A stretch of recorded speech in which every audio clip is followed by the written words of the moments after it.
Quem tem crianças pequenas em casa, certamente já passou por essa experiência de quando algo se torna uma febre para as crianças, né? Às vezes, alguns desenhos, alguns filmes, elas querem ver 2, 3, 4, 5, 10 vezes seguidas, né?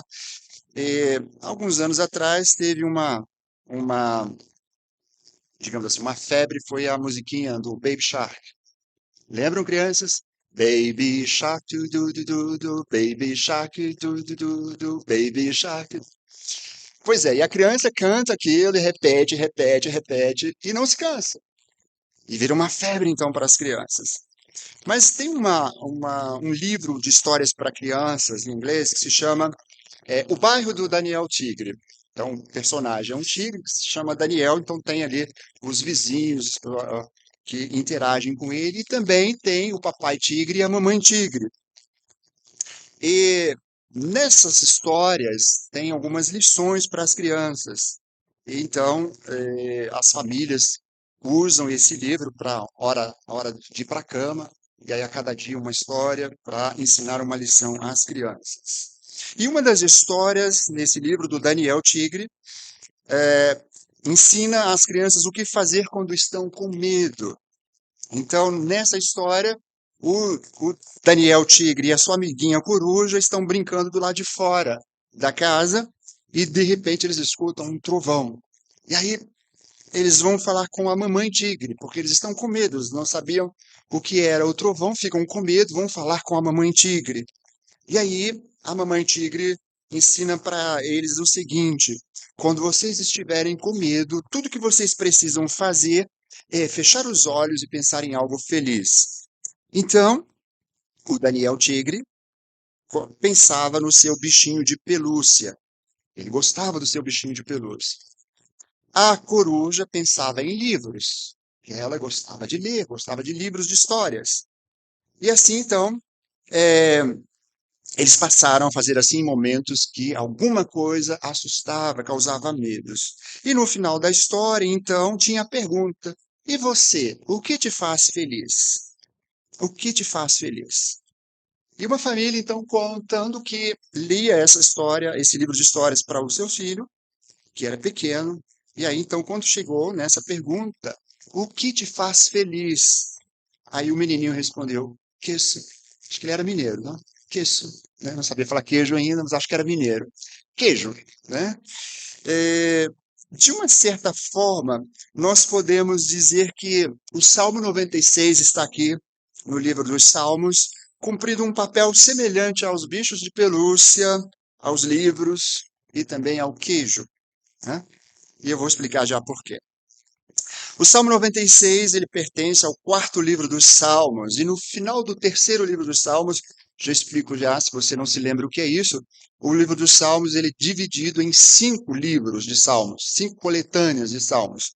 Então, a terceira coleção, no final dela, nós encontramos no Salmo 89, que tem uma espécie de pergunta ou lamento quando Israel foi enviado para o exílio na Babilônia por causa da sua infidelidade. E o questionamento que a gente encontra nesse salmo é: será que Deus vai permanecer fiel à sua aliança com o rei Davi, mesmo diante da traição, da desobediência, da infidelidade de Israel? Né? No Salmo 89, versículo 49, nós podemos ler: ó Senhor, onde estão as antigas provas do teu amor? Onde estão os juramentos que fizeste a Davi? E as coisas pareciam muito ruins para o povo de Deus lá no exílio. E esses salmos dão voz ao seu lamento. Eles se lembravam de coisas que podiam afastar o medo do coração deles.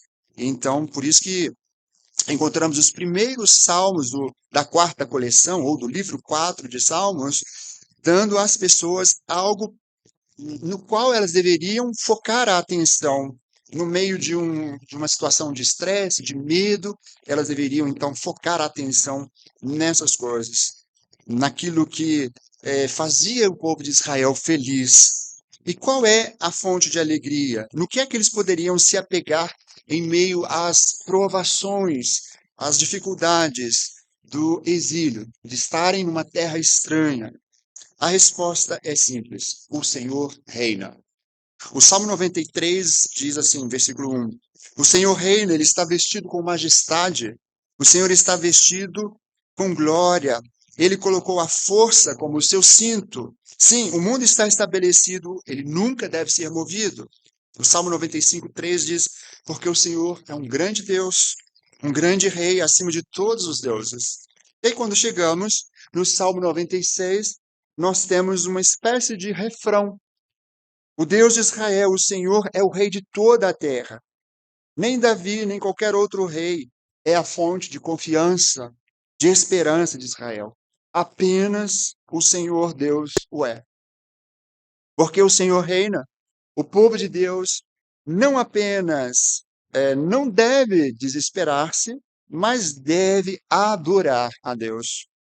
Então, a ideia principal que encontramos nesse salmo é que o reinado justo do Senhor sobre todas as coisas obriga a adoração devotada, obriga-nos à missão mundial e obriga-nos também à antecipação alegre do retorno do Senhor.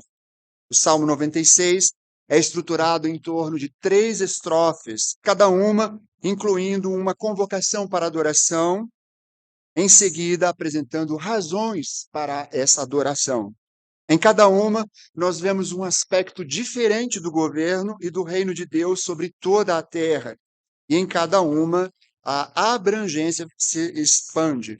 É como quando a gente joga uma pedra dentro de um lago que está tranquilo e que vai fazendo círculos que vão expandindo, vão se expandindo. Esses círculos eh, se ampliam, círculos de glória e de louvor a Deus se ampliam nesse salmo. Então vamos olhar para a primeira estrofe, versículos 1 a 3, aliás, versículos 1 a 6, o Senhor reina sobre todos os deuses, adore-o somente. Mas aí, começando pelos versículos 1 a 3, nós temos a convocação. Cantai ao Senhor um cântico novo, cantai ao Senhor todas as terras, cantai ao Senhor, bendizei o seu nome, proclamai a sua salvação dia após dia, anunciai entre as nações a sua glória, entre todos os povos as suas maravilhas. A convocação inicial é dada a toda a terra. Cantai ao Senhor um cântico novo, bendizei o seu nome. Então, a abrangência dessa convocação é todo mundo, e o Senhor é o destinatário dos louvores. Isso reflete algo que é tema de todo esse salmo, mas que vai estreitando a abrangência, vai focalizando que o povo de Deus é chamado para adorar de uma forma única, uma vez que eles experimentaram a sua salvação, anunciai a sua salvação. Ainda que a convocação seja para toda a terra, só o povo de Deus pode anunciar a salvação de Deus, porque só o povo de Deus já experimentou essa salvação. Então ele diz: anunciai a sua salvação, anunciai suas obras maravilhosas, no versículo 2 e no versículo 3. Quando experimentamos coisas maravilhosas, nós respondemos naturalmente com admiração e testemunho, né? Que seja uma, uma obra da natureza, nós, quando chegamos a primeira vez, nós ficamos admirados, né? A minha família mora no interior do Rio de Janeiro e sempre que eu vou de São Paulo para lá, tem um momento na estrada em que tem uma longa descida e de frente a essa descida tem uma vista panorâmica da Serra das Agulhas Negras. Eu gosto muito dessa vista e todas as vezes que eu passo lá, não tem como eu não exclamar: Bendito seja Deus que criou algo tão maravilhoso, né? Eu sempre, quando tenho aquela visão, me faz exaltar o nome do Senhor, porque é algo tão bonito e certamente vocês têm essa mesma experiência em algum lugar ou com alguma coisa que vocês veem e os leva a adorar a Deus. Porque nós conhecemos as obras, nós conhecemos as suas maravilhas e muito mais conhecemos a salvação em Jesus Cristo, que é algo que as outras pessoas não podem chegar ao conhecimento sem ouvirem o Evangelho. Por isso, o nosso chamado para proclamar a sua salvação em toda a terra. Israel experimentou a salvação quando Deus tirou-os da escravidão no Egito e os levou para a terra prometida.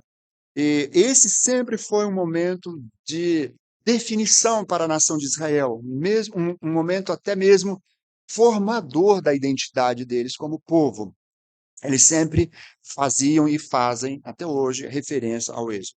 E o Salmo 96 os convida a declarar a graça de Deus em sua salvação nas coisas maravilhosas que ele fez, apesar do fato de viverem a experiência do exílio, do cativeiro na Babilônia.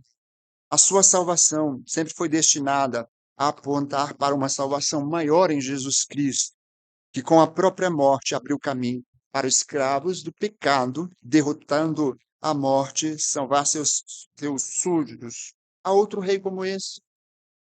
Claro que não. Por isso, dia após dia, não uma coisa uma vez por ano ou uma coisa uma vez por semana, mas uma preocupação diária de anunciar a sua salvação.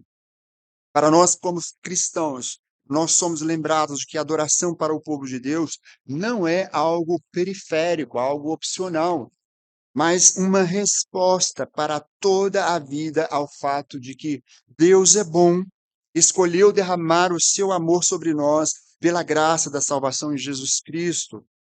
Contemplar este rei e sua grande salvação, suas obras maravilhosas, é ser compelido a adorar tanto em nossa vida comunitária quanto em nossa vida individual. Individualmente, dia após dia, publicamente, como igreja reunida. Não é certo concluir que nossa falha em adorar ao Senhor em nossos corações tem menos a ver com a nossa disciplina espiritual, nossas preferências musicais ou nossas circunstâncias, e muito mais a ver com a nossa visão de Deus e sua salvação. Ou seja, não compreendemos ainda completamente, profundamente, a salvação que Deus nos dá, e por isso não vemos a adoração como algo tão importante, tão prioritário.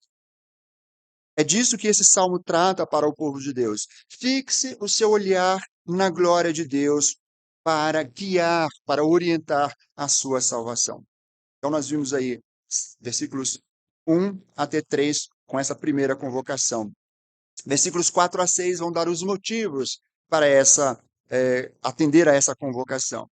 Num certo sentido, o Salmo já começou a nos dizer, bem dizer o seu nome, versículo 2, proclamar a sua salvação, ainda no versículo 2, anunciar a sua glória, no versículo 3, as suas maravilhas, também no versículo 3. Mas cada um desses são motivos para louvar ao Senhor. Mas o salmista, ele quer chamar a atenção especial para a superioridade do Senhor sobre todos os deuses de outras nações. Quando o povo de Israel estava lá no Egito, que Moisés vai diante do faraó para exigir a libertação do povo, algumas vezes os mágicos do faraó conseguiu reproduzir os sinais que Moisés fazia, ou que Arão fazia, sob ordem de Moisés. Mas a um determinado ponto, eles foram obrigados a reconhecer. Isso é o dedo de Deus. Não conseguiram mais repetir e tiveram de confessar que isso é o dedo de Deus, reconhecendo a superioridade de Deus sobre os deuses do Egito. E por isso esse salmo está nos dizendo, porque grande é o Senhor, muito digno de ser louvado, temível mais que todos os deuses. No versículo 13 já foi dito que a adoração do povo de Deus deve ser feita entre as nações. É muito interessante a forma como os salmos são organizados, já que eles são composições independentes, mas aí foram organizados com com uma lógica. Por exemplo, no Salmo 137, o salmista diz que quando eles estavam na Babilônia, os babilônios diziam: cantem para a gente um dos cânticos de Sião, os louvores de Sião, cante para a gente. E eles diziam: não é possível. Não é possível cantar os louvores de Sião estando distantes de Jerusalém. Não é possível. Então eles penduraram as suas harpas nos salgueiros e não cantavam. Achavam que não era possível. Mas aí quando você passa para o Salmo 138, ele diz assim: eu te louvarei, ó Deus, na presença dos deuses, a ti cantarei louvores. Né? Algumas traduções vão dizer a presença dos anjos, e outras até na presença dos poderosos, a ti cantarei louvores. Então já houve uma mudança de entendimento. O louvor, a adoração a Deus não está restrito ao seu templo em Jerusalém, mas mesmo diante dos deuses, né, dos ídolos que eles viam na Babilônia, ou que sejam dos poderosos, né, na Babilônia, o rei da Babilônia e as outras autoridades, eles entenderam, não, é possível sim louvar a Deus mesmo nessas circunstâncias. E no Salmo 139, ele vai confessar mesmo da onisciência e onipresença de Deus. Para onde fugirei do teu espírito? Para onde me ausentarei da sua face? Se subo ao céu, se desço à profundeza, se vou para o oriente, se vou para o ocidente, tu estás lá. Com essa compreensão que foi se aprofundando.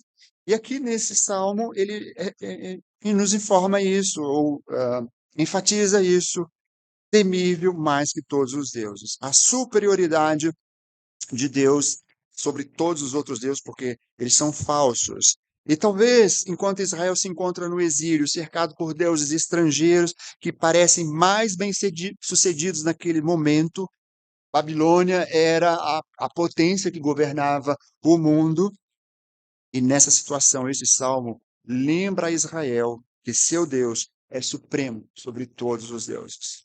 Versículo 5: porque todos os deuses dos povos não passam de ídolos, o Senhor, porém, fez os céus. Glória e majestade estão diante dele, força e formosura no seu santuário. E esses versículos apresentam três pontinhos principais aí. Os deuses não são reais, são ídolos feitos pelo homem. Em contraste com Deus que não é feito por mãos humanas, como os ídolos, Deus faz todas as coisas. Ele é quem faz, ele não é feito, ele faz. E o Senhor fez os céus. Em contraste com o ser inútil, o Senhor é infinitamente digno. Glória e majestade, força e formosura, ele é digno de todas essas coisas. Embora não estejamos no exílio e possamos não estar cercados por ídolos literais, nós faríamos muito bem em manter essas verdades em mente. Nós não somos menos atraídos a adorar os deuses do sucesso, do status, da aceitação, da família, do dinheiro, uma série de outras divindades menores.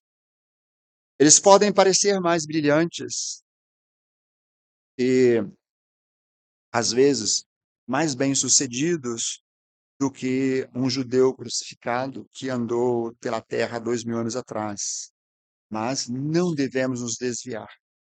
O salmista aqui nos lembra que existe um e apenas um verdadeiro Deus.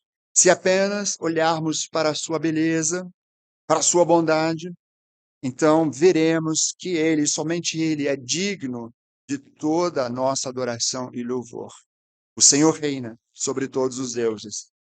Adore apenas a ele. A segunda estrofe do Salmo, versículos 7 a 10. O Senhor reina sobre todas as nações. Junte-se à sua missão. No versículos 7 a 9, nós temos a convocação. Tributai ao Senhor, ó família dos povos, tributai ao Senhor glória e força. Tributai ao Senhor a glória devida ao seu nome.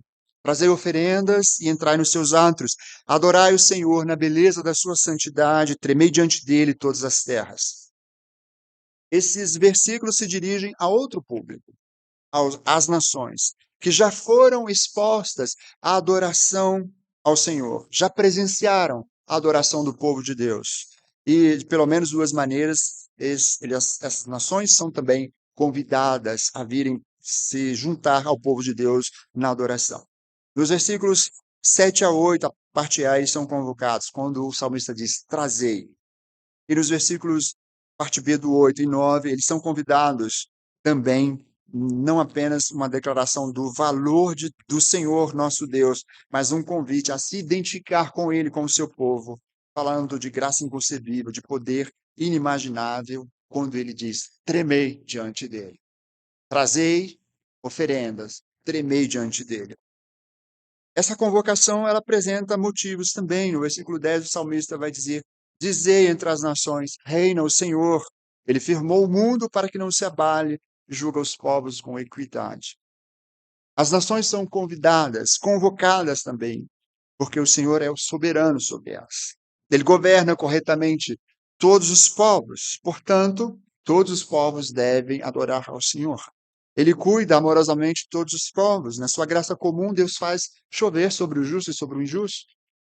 As estações se seguem sobre todos, para todos, e assim por diante. Portanto, Todos são convidados a adorá-lo. Assim como o mundo está estabelecido e nunca será movido, diz aí o versículo 10, então o reinado do Senhor é fixo, final, eterno. Ninguém vai destroná-lo. Portanto, ele julgará todos os povos de acordo com o seu caráter justo.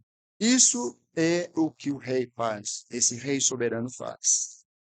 Esses versículos mostram tanto o impulso profético quanto o impulso evangelístico da adoração do povo de Deus. Nós exaltamos a bondade de Deus, convidamos outras pessoas a participar, mas também os avisamos do julgamento final e justo da parte de Deus.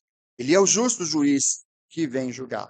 E sabe, nos nossos dias, muita gente vai até gostar de ouvir falar do amor de Deus.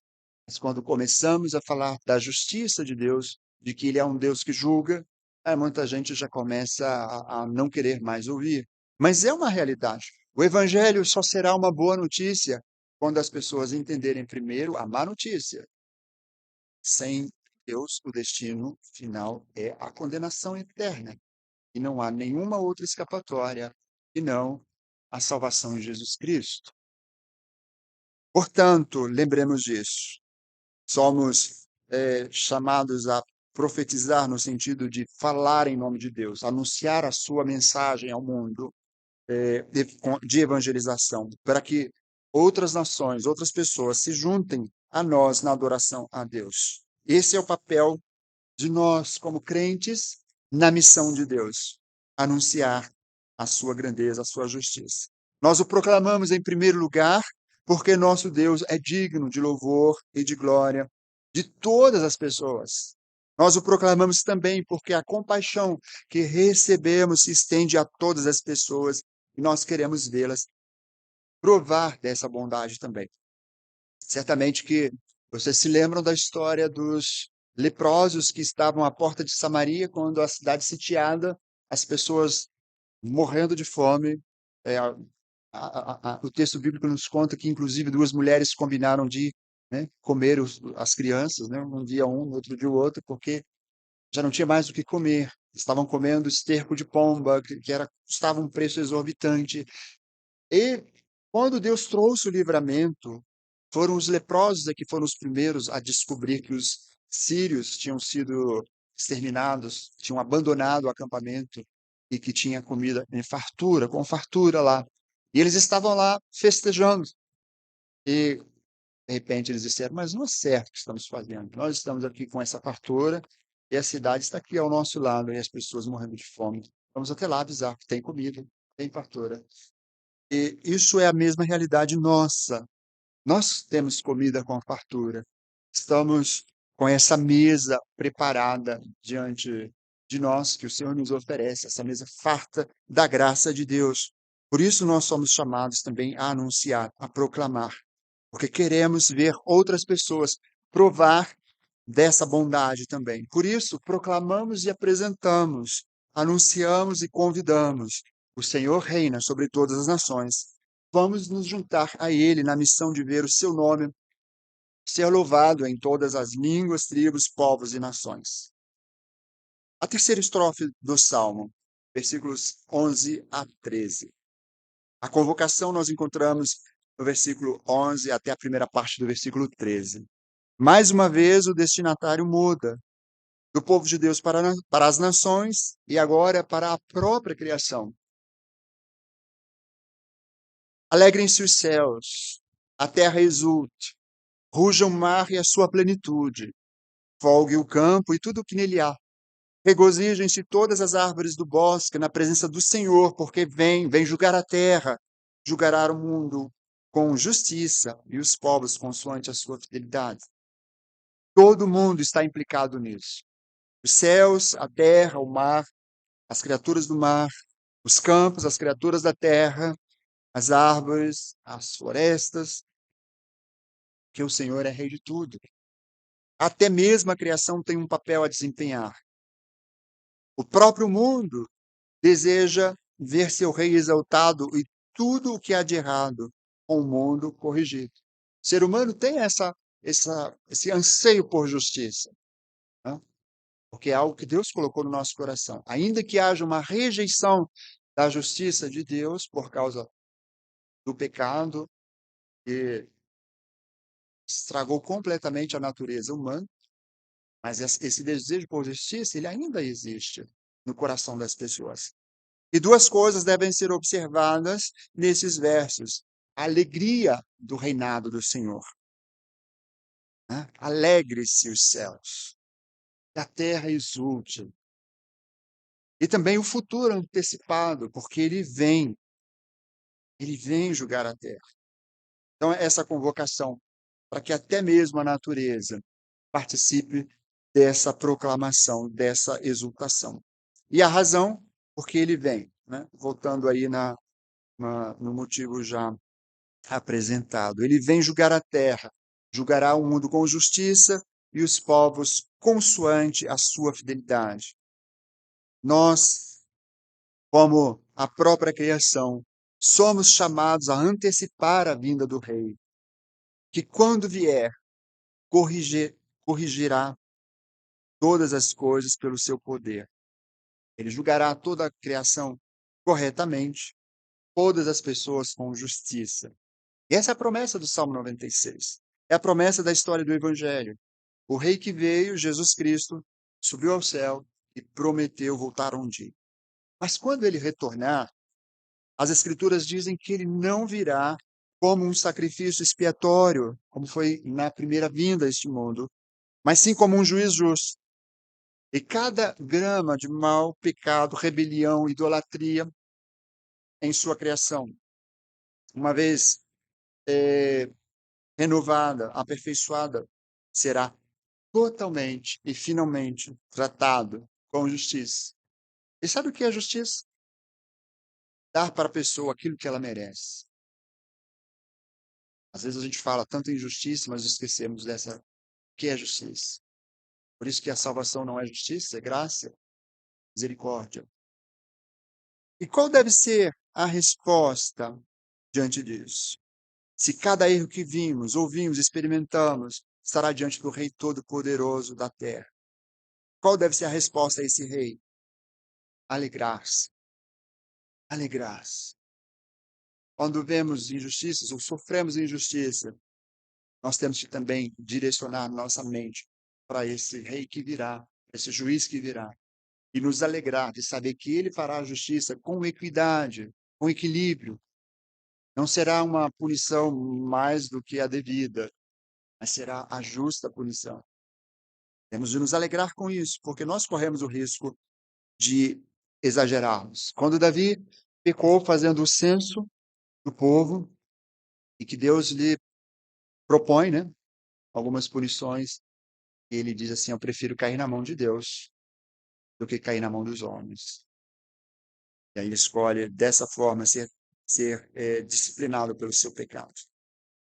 Enquanto isso, enquanto estamos nos regozijando em Deus, de saber que Ele é o justo juiz que virá, junto com toda a terra, enquanto nos alegramos, nos exultamos, nós devemos antecipar esse dia, testificando. Quanto adoramos, também testificamos, anunciamos. Nós o adoramos porque Ele é digno e proclamamos essa dignidade para os bilhões de pessoas pelas quais Ele é digno de ser adorado. Certamente que vocês já ouviram falar de John Piper. Em um dos seus livros, ele disse algo que se tornou já bem conhecido. Missões existem porque Deus não é adorado ainda em todos os povos. Por isso ainda é necessário fazer missões. Por isso ainda é necessário anunciar entre as nações a sua glória, a sua salvação, as suas obras maravilhosas. O Senhor reina. Ele é digno de ser adorado. Irmãos e irmãs, que a nossa reverência por esse Rei conduza-nos à adoração no dia a dia, à adoração comunitária nos dias de culto. Nos conduza também à missão em todo o mundo, o anúncio do Evangelho aos que são próximos de nós e também aos que estão longe. E nos leve também à alegre antecipação da sua vinda. que a gente tenha sempre esse olhar para o dia do retorno do Senhor Jesus. E assim, nós vamos cantar ao Senhor um cântico novo e sempre novo. Que Deus assim nos abençoe. Amém. Pastor?